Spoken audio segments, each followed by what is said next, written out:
Thanks for tuning in, guys. It's the Pest and Lawn Ginja. Today, the Ginja is calling it quits. And I know a lot of you guys have been following me for a long time. No, I've been in this house going on 3 seasons. I've got a fundamental problem here, is I have Kentucky bluegrass. Absolutely love it. Leveled the lawn, done everything under the sun you could do to a lawn. I punished it, shown you guys how to fix it, took it back to being really ugly, fixed it again, did the same thing, raised the level here in the corner. What more could you ask for? Well, at the end of the day, we've got these 2 racing stripes coming right down the middle here. My theory, because I wasn't here, but I think the person that installed this actually used 2 different cultivars or 2 different sod companies and kind of pieced it together. I have none of these issues in the backyard, but this comes out of dormancy late, super prone to fungus, especially melting out. The health is very low and it comes out of dormancy very late. So it ends up looking different than the rest of the lawn. Now, when I shove enough iron in there, shove enough nitrogen in there and enough micronutrients, I get it all smoothed out, looking like $1,000,000. Beautiful. Just want to bathe in it. Oh yes, it's glorious. Last year we had a little bit more humidity here in Utah than we're commonly used to having, and the lawn literally just kept melting out over and over and over. And I'll tell you what, Brett from Grasscapades is probably so sick and tired of me calling him and saying, hey, my lawn melted out again, what should I do? Are you really liking that ryegrass?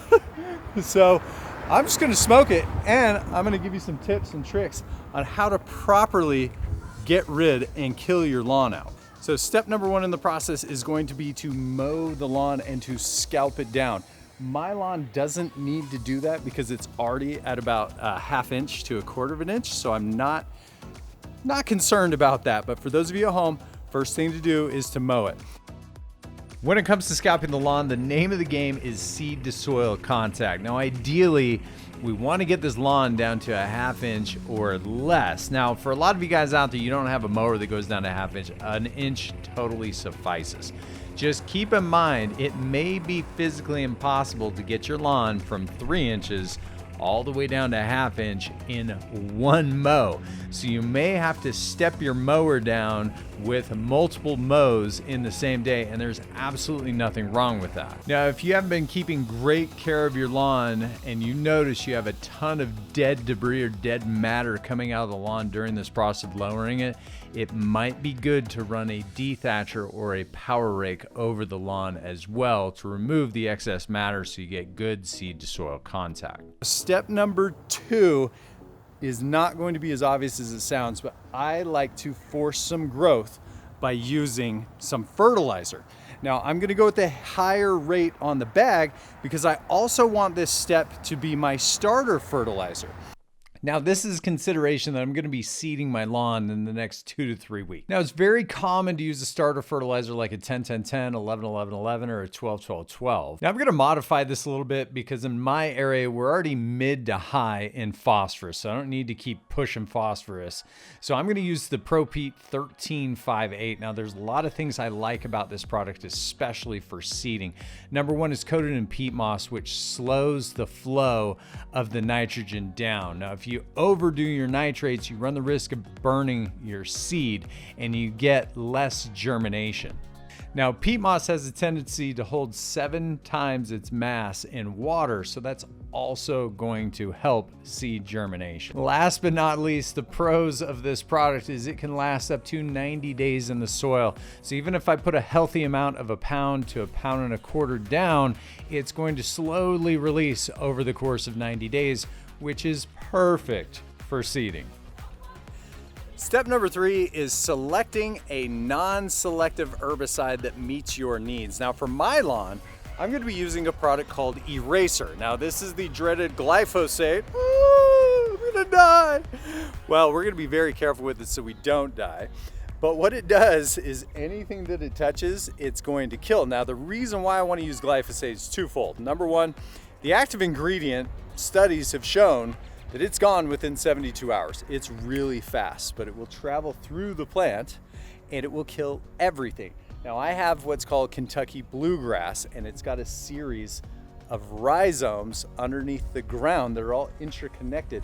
So I need to make sure that it has enough push and power to just cook everything. Now the other portion of it is I need to make sure that I have something that's going to help this glyphosate stick to the plant. So I'm going to be using what's called a methylated seed oil. Now the reason why I'm choosing this is because methylated seed oils are a little bit more acidic. They actually penetrate the plant, and I want to make sure that we have enough push between the fertilizer and the non-selective herbicide to really get through this entire mess. Now while I'm at it, I'm going to be touching up and spot spraying along the perimeter of my small garden area, just along the fence line, just to keep things simple. But the whole point of this is to make sure that we get rid of all of this grass so we can start from fresh. Now I'm going to be, for the first application, putting in the surfactant and the glyphosate, aka eraser, into the tank. Now you can go on to google.com/maps, and if you type in your web address and you do a right click, you're going to see a measurement button. You can map out your entire lawn to see how many square feet that you should be mixing for. Number one, we don't want to overmix. Number two, we don't want to over apply because we don't want these materials in our waterways. Anybody else notice how I look like a cross between a leprechaun, Sith Lord, and Casper, the friendly ghost? Time to kill this lawn. Let's go to it. Booyah! I'm really excited to get this project started, and it's nice and handy to have the right tools for the job. I'm going to be using my FlowZone backpack sprayer, which sprays out about a gallon of water per minute over 1,000 square feet. It makes the job go extremely fast. Now, the eraser label tells me that I can use up to 10 ounces of product per 1,000 square feet. So I'm going to go with the high rate of the label, considering I'm trying to get the best burnout possible. Now, luckily for me, there's a measuring device on the side of the eraser bottle, so it made it very convenient. Now, I'm also going to be adding in my surfactant, which in this case, you could use dish soap, you could use a non-ionic surfactant. I just chose to use methylated seed oil so I get better penetration into the plant. Now, if you're super concerned and worried about calibrating, I've got a complete video guide on how to properly calibrate backpack sprayers. You should check it out. Now, there's a couple of things you need to understand about using a non-selective herbicide. Whatever it touches, it's going to kill. You need to be very careful not to hit the bushes, the shrubs, and the plants that you actually want to keep.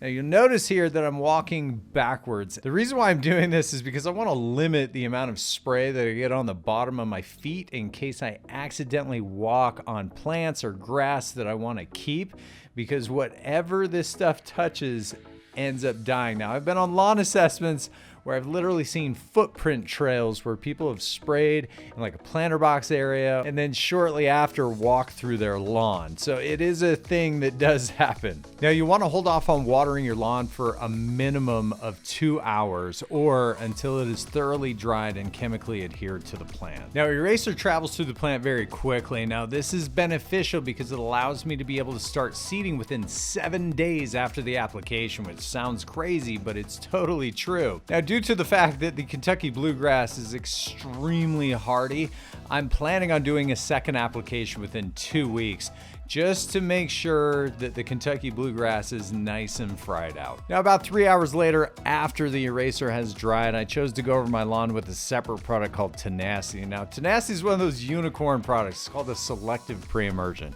So it's going to allow me to put down the grass seed of my choice or the cool season grass of my choice while disallowing invasive species of weeds and perennial grasses from germinating. And this is just incredible. So I don't have to worry about Johnson grass, orchard grass, foxtail, crabgrass while I'm germinating the grass in my lawn. Now, the other big benefit is if you have been watering your lawn after the glyphosate treatment, you get on the grass seed later, it has selective herbicide properties like killing annual grasses like crabgrass. So take, for instance, this bit of crabgrass right here. I ended up spraying it with Tenacity, and within a couple of weeks, it's dead.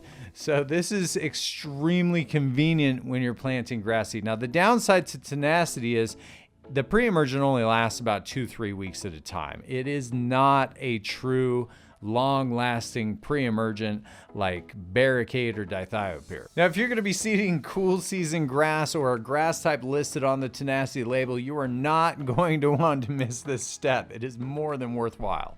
Now, a couple of things out there that I want you guys to understand.